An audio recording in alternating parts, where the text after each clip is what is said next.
We talked about 2 ways that I like to give Victoria the opportunity to style here and make things look cool that I can then take credit for.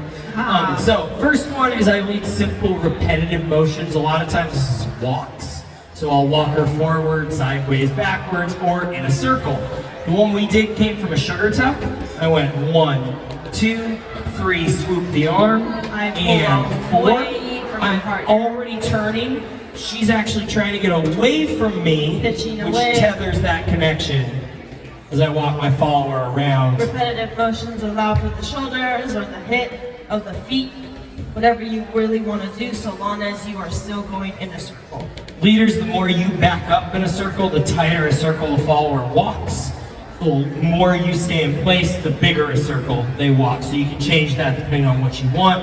You also kind of have some flexibility with the arm as to how far out you want them to be. Okay?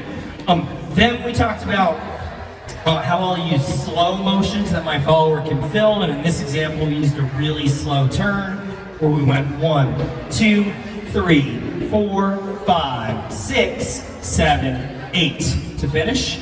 And then we actually combined them in 2 different ways. We showed how you could do the walks around. Go around one more time. I set that up on the wrong side. And then I might do the slow turn to finish that.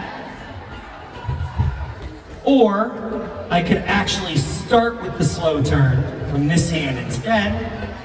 Go here, and at the end of that slow turn, maybe I set that up with the walks to finish.